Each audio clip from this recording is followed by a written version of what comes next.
Hello and welcome to the Charles Cook Podcast. The focus of my podcast is state and local issues here in the state of Tennessee.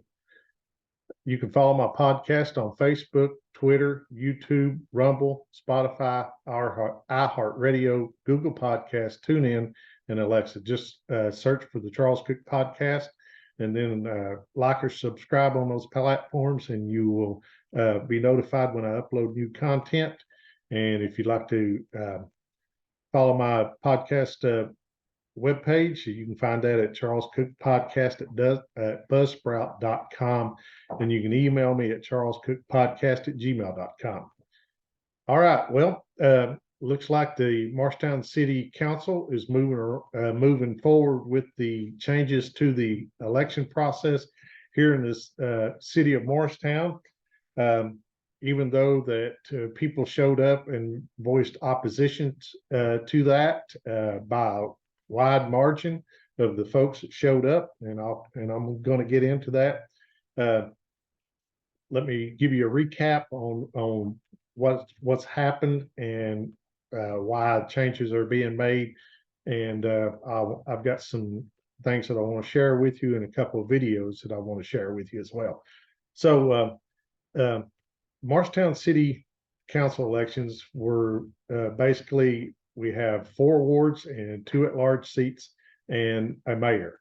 The city wards where you had to live in those wards, and then to run for those ward seats, and then the city election was held citywide, and then for the city at large, city council at large seats, you could live anywhere in the city, and you ran citywide for them as well, and so was the mayor's seat.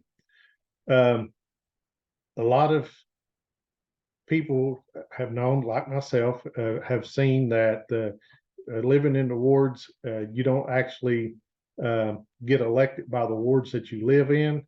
You get elected by some other wards. You may lose the ward that you live in, and so that's not a fair way to have representation of those wards. So a lot of people have seen it. Some people have seen this throughout the state in different areas in the state. So a process was done to change this election, and in the last state legislative season, from January to basically April, there was a bill filed by Elaine Davis out of Knox County, and state representative, and it was also carried by Richard Briggs, and then taken over by Frank Nicely, who is state senator out of Knox County and parts of Jefferson County and stuff. But the bill passed, and by overwhelming support. It also had support. The state representative here in Morristown voted for the bill. The state senator lives here in Morristown, it represents Morristown, voted for the bill. And basically all it did was change that if you live in those wards, only the people in the wards could vote for you. And that's the way elections are done for, United States Congress, Senate, state elections. That's the way they are. And so the state made that correction and said, okay, we're gonna allow these people in these wards to be represented by the people that live in their wards, and let them quit being elected by people from outside. So that upset some of these local municipalities, city councils, and Morristown was one of them. And in that process, it took place at the state. I was involved in that. When I found out about the bill, I went in, talked to some people in Nashville, sent emails as well, and gave my input on what had happened to me here in Morristown.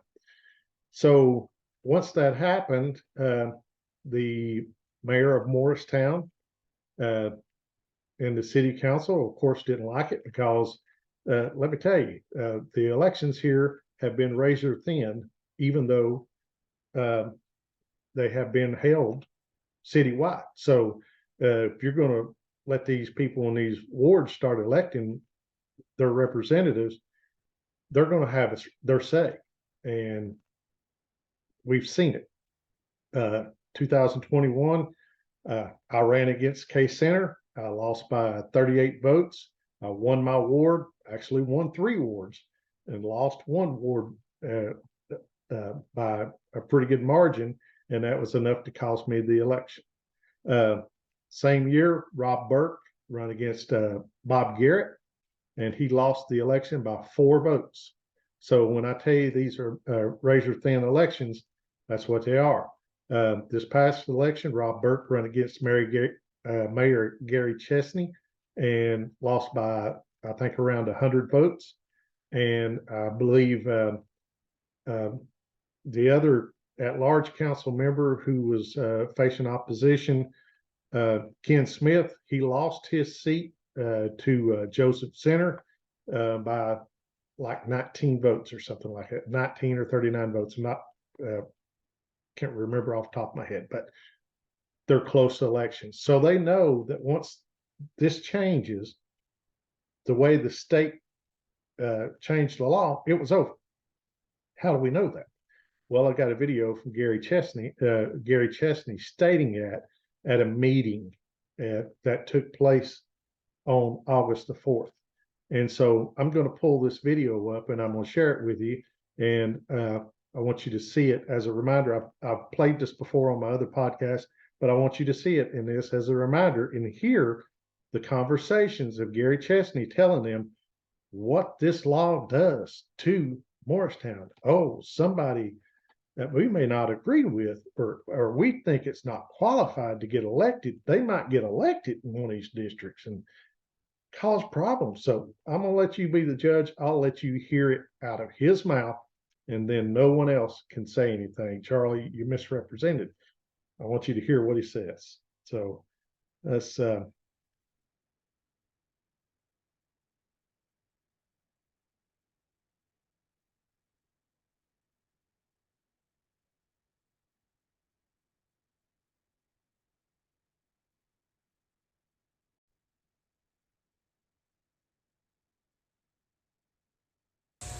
what requiring only being elected by a ward means for us in a small city with small wards.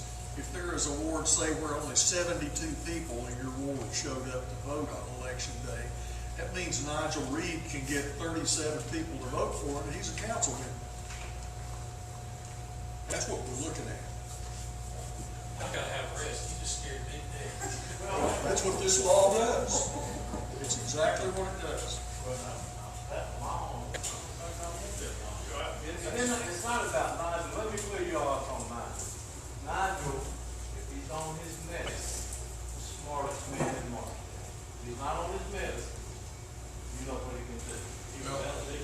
I use Nigel as an example represented. It's easy for somebody who has one issue or who is probably would not be a quality council person to easily get elected. Make council a dysfunctional entertainment center. So what are our choices? What would we? But we just We're what we do it is just to do away with the wards, and we elect 6 council members, 3 of them 1 year and 1 November, and next 3 and the mayor the next November. We just stagger it like we do now. So the 3 people who are running for in the next year's election would not run in August. They We would run in November. The next it'd be in November of 24. 25. November 26. Those who would be up for election, Bob, Kay, Tommy, instead of running in May of 25, run in November of 26. That's what you do. And then mayor and the other 3 seats, instead of running in May of 27, run in November of 28. And that's the way you cannot by law reduce a member's term, but you can lengthen it. If you're changing election laws. But what we do is that anybody in the city who wants to run for 3 council seats can run. And yeah, you can have 3 next door neighbors decide to run, but that's probably not gonna happen. What happens is people from around the city will run. And if you have 7 or 8 people running, you take the top 3, and that's who the 3 council members are. What you're trying to do is you're trying to get as many people in one vote for. Well, that would happen if we move it to November, because, we had barely 10% that voted in a mayoral race in May.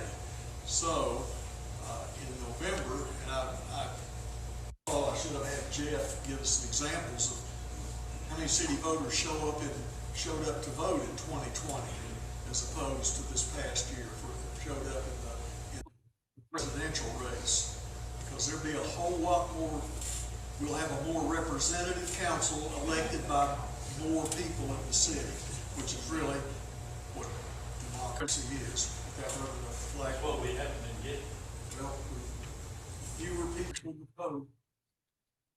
My recommendation from my standpoint to, move the election to November and to elect citywide. Okay, so there you heard. You heard Mayor Chesney tell him what he wanted to do, and you heard the discussion. We keep this person, somebody like him, from getting elected, or someone that we deem not qualified to be a quality council member. And then you hear Tommy Petticoat in the back say, well, okay, he thinks that we should move the elections to November in the presidential elections or state election, general elections, and make them all at large. You heard it right there. So this that video was taking place on August the 4th at a meeting of the city council at the Morristown Community Center. It's called Morristown Landing. Most people here in Morristown know. And so that was on August the 4th. And then on August the 7th, Gary Chesney puts on his Facebook page that he uses for posting stuff about his office of mayor. I think it's called Gary Chesney at City Hall. He posts on there what they want him to do. And then nothing is said in the newspaper about it for almost a week. And then when the newspaper writes an article about it, it talks about the council's considering charter updates, but mentions nothing about changing how we do elections. So on August the 17th, I know what's happening. I do my first podcast telling the people what's going on. And then on that same day, the city of Morristown starts putting on Facebook and advertising that they're going to have a basically, let me pull this up. I've got a screenshot of that. I'll show that. I want to show receipts to show that I'm not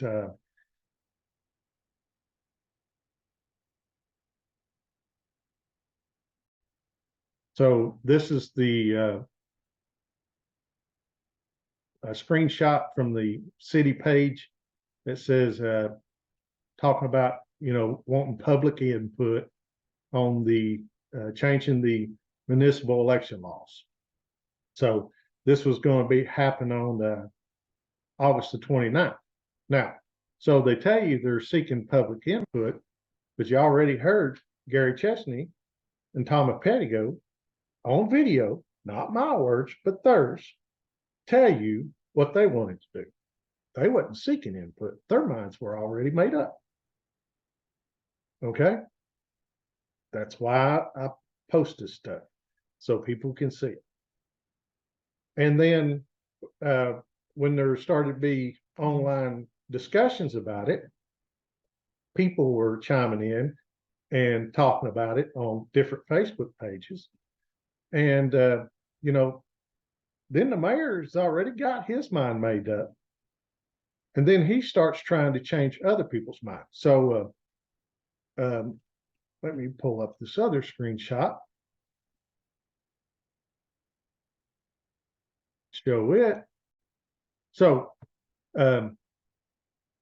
gentleman was talking about he was had looked into it and wasn't really sure about this, and the mayor chimes in and says, Dennis, Morristown is one of the few small cities that do not have large city elections. We're enjoying the norm, and please remember this. What this right here, what this is. Morristown is one of the few small cities that do not have at-large elections. We are joining the norm. Please remember that, because I'm going to show you something here in a minute. Our city council members have always been answerable to the city, to all city voters. And he goes on to talk about this, and then he says, this crowd of loud objectors sees their opportunity to plant unusual seeds of distrust. I urge you to rethink, to think this through. Thank you. So he's already asking people to change their mind and everything about how they're thinking. This is the mayor on Facebook talking to these people, and the crowd of loud objectors trying to plant seeds of distrust. And then Rob Burke chimes in and says, it's interesting that you have a listening roundtable scheduled to hear the people, yet before the event is even up on us, you are not listening at all. Instead, you are urging others to change their mind, but I'm the one planting seeds of distrust. Make it make sense. So that's what Rob replied back to him. So I'll stop sharing that one and come back here. And so this is what we see. Okay. Now at the round table, there was 19 people showed up for this round table. 18 people, 18 of the 19 that spoke. Well, I should say there was 19 people that spoke at the round table, and 18 of the 19 that spoke were against these changes. Only one person was for the changes, and he was a former city council member and had also served on the county commission. So, you know, the public showed up for their listening round table discussion and let them know what we thought. And so this is what we get. So all of that was done in the planning stages of that. So, and then it ends up in the paper on the front page of the Tribune here, right there. And it quotes, there are 19 speakers. Okay, so not my words. Citizen Tribune confirms it here that there was 19 speakers. 18 spoke against these changes. Okay, so as I said, this is a city listening roundtable. And according to the mayor, this is what he says. We are actually here to find out what folks' opinions are about. Well, they found out. They didn't care because their mind was made up before they had the meeting. It was a dog and pony show to make it look like that they actually listened to the people and took in consideration what they were when they made their decision. They had their minds made up before then. You could see it in the video, at least two of them. and the other ones didn't say anything. Well, I think you could pretty much listen to it and understand which way Bob Garrett was leaning in it. But we'll see how the rest vote, because they're coming up. They're going to have the meeting on September the 19th to approve these changes. And I've got the changes that they're going to make. Printed it off. They posted the agenda this evening. But I like how this is printed here, because it did happen this way. There was 2 questions, however, in which Chesney responded. So, to the question of term limits, and without them, the possibility of complacency, Chesney said. So someone was said they also needed to put some term limits in there. Chesney said, my view on this is that we already have term limits. We call them elections. Our term is 4 years, and at the end of the 4 years, your term is up.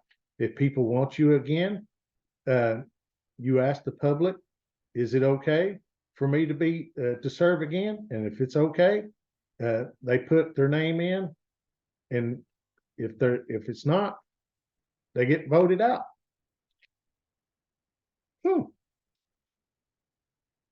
As you've seen in the video, that the mayor was talking about how easy it would be for someone to win one of these district races.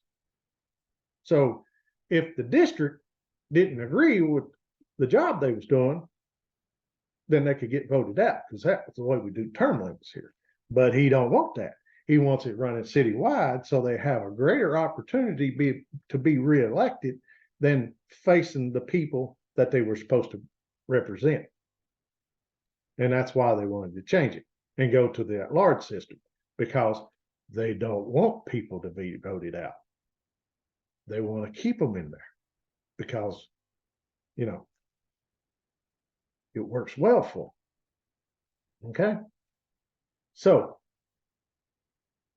we get to this point, and they had a work session at their September the 7th, after the roundtable meeting that took place on August 29th. So now we move forward to September the 7th, and they have their work session, and they decide that the city council is going to move forward with the city election changes after overwhelming opposition to this at the roundtable meeting. But of course, you know, they that wasn't the only place they got input. You know, people contact them through the week and call them and everything. And yeah, you don't have proof of it. You don't have people didn't see that support for it, but you can always make it up, talk about it. You know, seems like that's what they did, because where everybody was there, they seen what happened. So they decided that they're going to move forward. And the funny thing is this right here.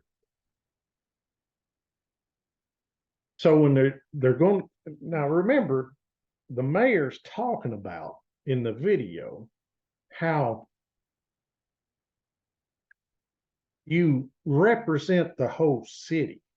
You have to take into consideration of what the city was going to do. When you're an at-large, when you run at citywide, you represent everybody, and you have to take that consideration in. Well, when they were discussing where they were in this on this election changes, you know, they all talked about it. And then council member Chris Bivens wasn't there. The paper said he was recovering from surgery and wasn't able to attend the session. This is what the newspaper says. And it says, so when they talk about it, it says, it is my understanding that Chris sent you his preference, and his preference is with the majority. Chesney asked, and to which Cox replied, Tony Cox, the city administrator, in the affirmative. Okay. So Chris Bivens, according to the newspaper, is saying that they're saying Chris Bivens was quoted by Tony Cox, the city administrator, that he would support the majority of what the city council was going to do. If the majority decided to change the election, he would support it. If the majority decided not to change it, he would support it. Not that he would support the citizens or the voters. He would support the majority of the council. You see, now we understand it's not about representing the people. It's about supporting the council. The council is supporting themselves. That's what this whole election change is about. It's, oh my Lord, we got to do something. We're going to start losing these elections. People are getting sick of what we're doing. So we got to change things now that we got this grand opportunity to make those changes. And whatever the majority does on the city council, that's what I'll support. Not what what the people in District 2, yeah, Chris Bivens represents District 2. Not what the people in District 2, who I am supposed to represent, because he is the District 2, Ward 2 council member, not what they want, not what the citizens want, but what the majority of the city council wants. This is the representation in city government that you have. And you heard the mayor and the rest of them. That's why I play these videos. And then they talk about, well, if we move our elections to November, we'll have more people come out. So they hope more people will vote blindly. And it happens. By the time they get down to the president and the congressmen and the senators and the judges and all this and that, then they get down to the 5th page and you got the city council members on there. And then a lot of them don't even know who they're voting for. Never even heard of them. So you don't have a better pool of voters. You pretty much got voters who would not vote in that city election if it wasn't on the presidential page. I mean, on that ballot. But that's what they want. This is their last ditch effort to try to keep power and stay in office. And they know it. And the mayor said it on video. But they have a better pool. And then if we move it to at large, and anybody in the city can run it, doesn't matter where you live. And you heard what the mayor said. There's a possibility they could all live on the same street. What kind of representation throughout the city do you think that is? You heard it. And then they talk about, people running and everything and being more involved. Well, and when I was telling you before, remember the mayor's quote about, we're joining the norm of Morristown is one of the few of the smaller cities that don't have at large voting. Okay. Well, thanks to Council Member Kay Center, who sent me this information from MTAST. I'm going to share that information with you, but I've also asked MTAST myself for some information. It's funny they haven't got back with me yet, but I think MTAST is taxpayer funded, so we may have to look at that too. But I'm going to share this information with you and show you. Okay, get this out of the way. All right, you can say it says cities in Tennessee and voting. This is a snapshot of data prepared by Pete Auger of MTAST and shows and shared by Miss Center of the Tennessee cities of private charters. 89% of at large for their council members if you look at cities with the population of over 10,000, majority of the cities still vote at large rather than by ward or district, but the percentage is smaller at 58%. So if you look here on the screen, cities with private act charters, there's a total of 215 in the state of Tennessee. Okay. And of those 215, 191 of them vote at large, 89%. And only 24 cities with by ward voting, and 11%. Now, remember now, the mayor said we're one of the only few small cities that votes. Well, he lied, because if you look on here, cities with population over 10,000 and a private act charter are 24, okay, in the state of Tennessee. So there's 24 cities in the state of Tennessee that have a private act charter. And of those 24, 14 of them vote at large, 58%. And the others that vote by ward is 10 cities with 42%. So you see, the lie to this is, well, we're less than 10%. I mean, less than 10,000 or 10,000, you know, that is not the norm. I mean, if you look at the percentage, 58-42, but here's the kicker. We're 30, almost 32,000 citizens in Morristown. So we're a lot larger than the cities compared to here. This is what they're not telling everyone. Okay. So even going from the at-large with just all the cities with a private charter act to those with private charter acts of 10,000, the percentage drops 31%. So they're not being honest with you. Okay. So as I said, Morristown has a population around 32,000, and you can see where Chesney had made the comments that we're just joining the norm. No, we're not. It's not the norm. Okay. And you can see it. That proves it right there. And Case Center sent this to me. All right.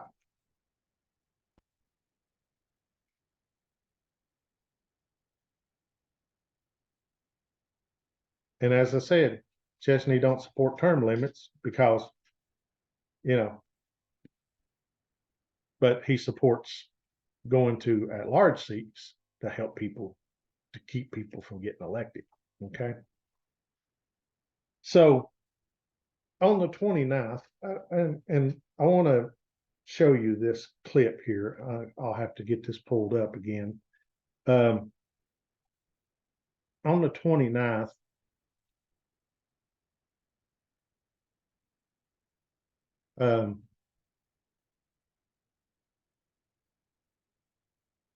Rob Burke, who ran for city council, run for mayor against Gary Chesney this past year, in the spring of this year, and then run in 2021 for city council, showed up and he spoke at the meeting. And Rob's a very passionate guy. He cares about what goes on and stuff.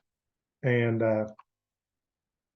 so he goes up to talk, but he also turns around and talks to the people at the city council meeting, because there was many of them that was their first time there, and he was letting them know, hey, if you want to make changes, you need to start showing up and paying attention, see what's going on here. This is where it happens, on this side, in this chamber here, looking at the people up there. But I want you to pay attention to how council member Tommy Pettigo treats Rob as he's speaking. As I said, now this is a former candidate for city council, and former city candidate for mayor, for city mayor. And they tell you they want more people involved in the process and running for election and stuff. But then when you do, this is how you get treated at the Morristown City Council by people like Gary Chesney and Tommy Pettigo and some of them. Okay, so I want to show you this clip, and it's a little bit of a 3 or 4 minute video, so you'll see it.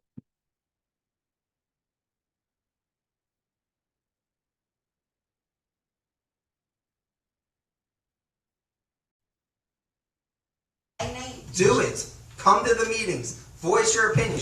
You have 3 minutes. You said you want to time. You have 3 minutes that you were in the position to talk and give anything that you want to say to these people. Hey, Rob. Come and do it. Rob, the public said they didn't want you. That's fair. That's why I'm on this side of the podium. Do you, So, have, next. an opinion on the charter issue? Yes, I do. So, Share that. Mayor, you talked about, it's funny, I can't even talk to the public anymore. That's who you voted for, guys. So, Rob, you so got me you twice. went, Mayor says, hey, you know what? We right now have Ward 1, Ward 2, Ward 3, and Ward 4. Know what I'd love to do? Let's take out Ward 1, Ward 2, Ward 3, and Ward 4, and let's replace them with at-large 1, at-large 2, at-large 3, and at-large 4. Please tell me how that makes sense, people. I hope there's some common sense in this room, because that does not make sense to me. You are literally skirting the law. That's all you're doing to get around what you want done. That's all you're doing. And for you to say, Tommy, you said this, but it's not you, that there is no model that we are pushing. There's nothing we're pushing. We have a video of Gary Chesney saying, this is what we want to do, because if not, Nigel Reed might get elected. You're in that video. You're in that room. Tell me you didn't say that, because I'll pull the video up right here. I believe this microphone works. They'll hear it. Is that what you want? You got beat twice. Okay, so, which is not anything to do with what I'm saying. No, but you keep saying that we're up here trying to run some kind of show. We're just trying to represent the people. That's all. Trying to represent the people. Why is Gary Chesney trying to change people's minds? Number one, in the meeting at the landing. Number two, on Facebook. He says, I urge you, Dennis, to reconsider your position before we even get to the listening session. I urge you. Do I need to show that receipt? No, I don't. Thanks. So that's the point, right? You do have an idea. So the disenfranchisement of voters will happen if you have only at-large seats. There's a great possibility that elected officials will only live in one community, might live in the same neighborhood, might live on the same block. In fact, there's nothing stopping them from living in the same house. Al, you seem like a great guy to me. Debbie, you seem like a great person to me. You're both elected officials. Who's going to stop Debbie to come run for the city? And now 2 of them live in the same house. Again, fine people. Nothing against you as people, right? Fine people. But who's to say that 2 out of the 7 don't live in the same house? Rob, there was a councilman who also was a county commissioner at the same time. It's a little different though, because there's, what, 14 of them, right? So 2 out of 14 is a little different percentage than 2 out of 7. So I just think that we need to consider that, because we are not just writing the charter. As the mayor said, a lot of the charter has not been updated since 1915 or whatever the year it was. We're not just writing this charter or rewriting this charter or reconsidering this charter for today. We're not just considering this charter for tomorrow. We're considering it potentially for the next 100 years, as shown, evidenced by how recently it's been updated most. So we need to consider not what is just best for this council today, or even for this city today. But we need to be so forthright in our thinking, so focused on the future. What is going to be best? Because listen, I'm not building the city for me. I'm building the city for my children and my grandchildren if they decide to live here. But quite frankly, the way it's going, they won't. Okay, there you go. So that's the comments by Rob Burke, who, as I said, in 2021 lost by 4 votes, and then lost the mayor's race this year by around 100 votes. And you've seen the way Tommy Pettigo treated him. And then they wonder why people won't run. Because they don't want to be treated like this as outcasts. This is what they do.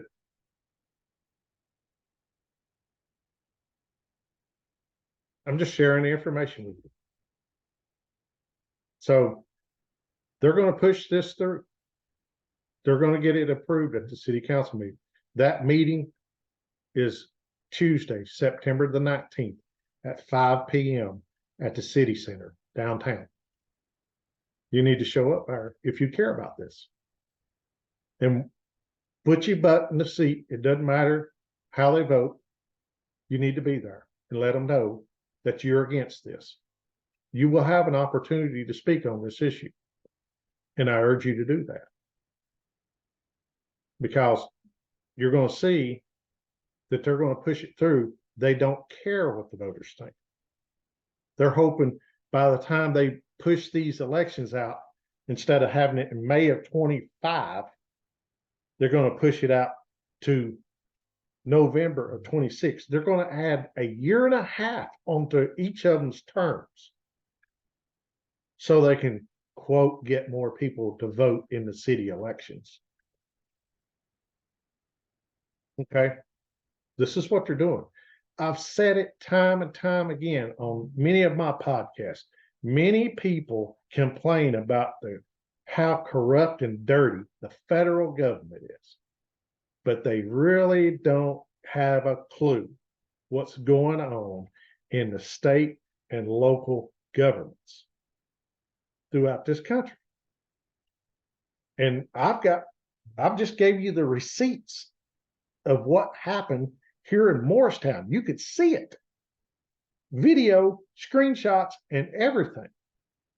Yet they're going to do it because they don't have no choice. They will lose their elections in these wards if they don't, and they know it. It's done. And they're going to go through with this and change the whole city election process so they can keep power and extend their power. And if that don't tick you off, maybe you need to check your red-blooded American status. Land of the free and home of the brave. Best country we've ever lived in, that you can live in, because you see what's going on. So, as I said, they made the changes to the charter. They put it on the city agenda today. They published it right around 5 o'clock this evening, between 4:30 and 5, before the city council meeting. They have it on here, and basically what they're going to do, each election cycle, they're going to have, they're going to put 3 at-large council members up for election. Whoever gets the top 3 vote getters wins the elections, wins the seats. In the same way of the mayor.